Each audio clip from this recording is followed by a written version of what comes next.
9 young hikers set out into Russia's Ural Mountains. They were strong, trained, and fearless. But days later, their tent was found ripped open from the inside. Their bodies were scattered across the snow, barefoot, half-clothed, some missing eyes and tongues. What made them run into the darkness that night?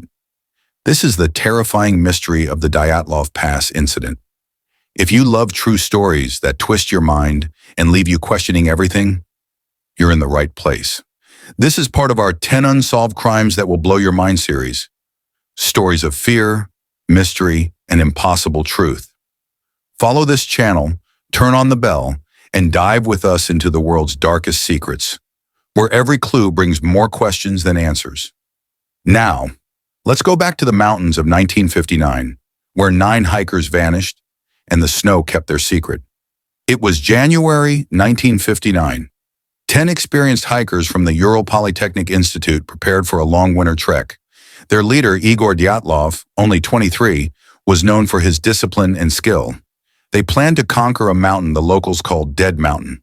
The team included engineers, athletes, and students, united by adventure.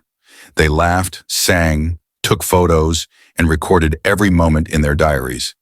But one hiker, Ural, fell ill and turned back early. That decision would save his life. 9 continued on. 9 would never return.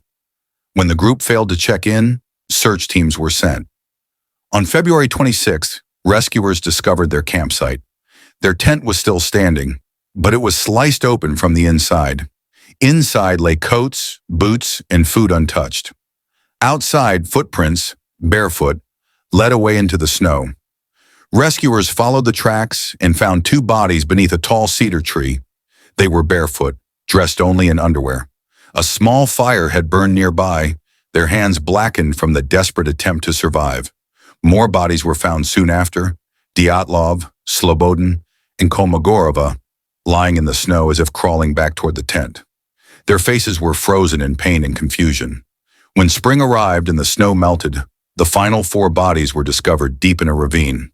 These victims were different. One woman was missing her tongue and eyes. Another's chest was crushed with the force of a car crash, yet without a single bruise on the skin. And traces of radiation were found on their clothes. Something, or someone, had terrified them beyond reason. Investigators searched for answers. Some said it was an avalanche, but the slope was too gentle and the tent wasn't buried. Others believed the hikers had stumbled into a secret Soviet military test.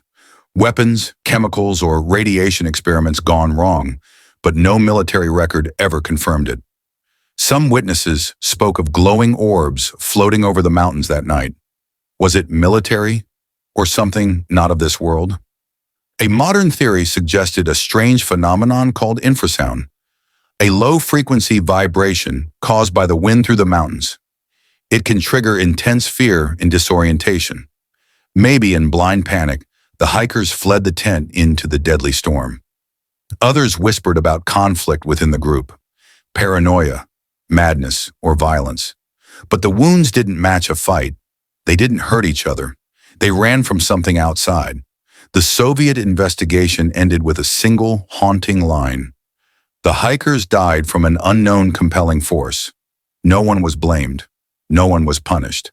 The mountain was closed to visitors for 3 years, and the only survivor, Ural, lived the rest of his life haunted by one question. What happened to my friends that night? More than 60 years later, the Dyatlov Pass remains one of the coldest mysteries in human history. Scientists, soldiers, and theorists still argue, but no one truly knows. Some say it was nature. Some say it was the government. Some believe it was something not of this world. If you were in that tent and you heard something outside, would you stay or would you run?